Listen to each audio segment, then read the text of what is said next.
Remember all their offerings, and accept their burnt sacrifice. Selah. Grant thee according to thine own heart, and fulfill all thy counsel. We will rejoice in thy salvation, and in the name of our God we will set up our banners. The Lord fulfill thee all thy petitions. Now know I that the Lord seeth his anointed. He will hear thee from the holy heaven with the saving strength of his right hand. Some trust in chariots, some in horses, but we will remember the name of the Lord our God. They are brought down and fallen, but we are risen and stand upright. Save, Lord. Let the King hear us when we call. Thank you, Jesus. Thank you. Amen.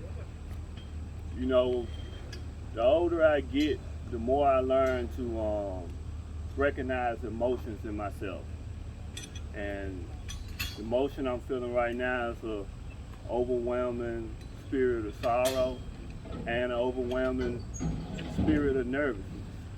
And not nervousness in the sense of speaking in front of a crowd, but a nervousness in the sense of this is a humbling experience, and this is a great honor, because this is the end of someone's journey. This is the last time, this is the last memory we have of someone in our life that we love, we cherish, we laugh with, we cry with, who took us through emotional journeys. And to stand before you and give a eulogy of the last memory of a mother, a grandmother, a friend, that's extremely humble. And that put a sense of nervousness on me. And I've spoken to vice presidents, I've spoken to crowds, I speak to managers and supervisors on a daily basis. But this is probably by far one of the most important things I've had to do, because life is fragile. You only go through this journey once, and it's extremely important. I can only talk Annie in the lenses in which I knew her.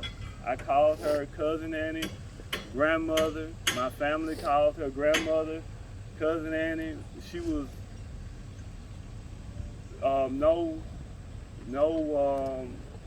I'm not taking anything away from my mother, biological mother, but Cousin Annie was more of a grandmother than Maddie was, and just because we knew that she raised my mother. From the time I have a memory, she's always been there.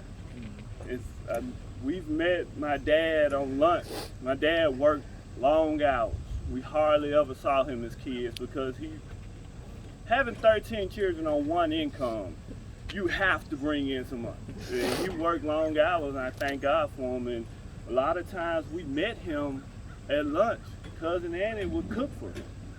And she would cook for him and provide him soulful meals. And we would meet him, and we would sit on I think the name of the place was called the Gridiron. We would sit on the Gridiron lot, and she would come out, bring him meals. And that was the time that we saw my dad was with her. And she cooked and provided for him while he was out providing for us.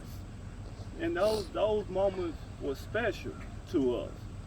I mean, her personality was extremely embracing. And going back to emotions, I mean, there are things that we do with people that we love that we felt like we can do better. And honestly, towards the latter end, I regret that I didn't put some things aside to see her more. But once again, these are emotions, and this is how love works. It's not about the things that we did that are shortcoming in people's life. They loved us in spite of. I'm quite sure, as a daughter, as a friend, there's things that we did that bothered a person, that made a person weak, but they loved us in spite of that. And that's how love works. You get few people in your life that have the patience, the long suffering, the temperance to love you in spite of your shortcomings. And when one of those people leave the land of the living, that's a bitter pill to swallow.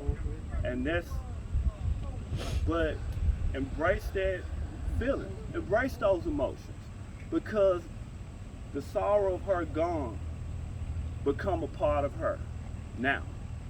And all of those emotions are a part of her now.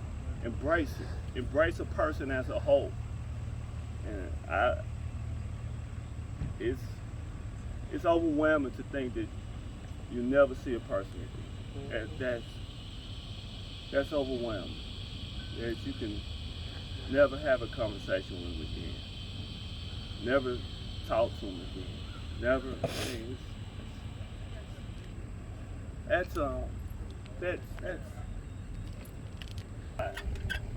thank you for allowing me to say. Okay.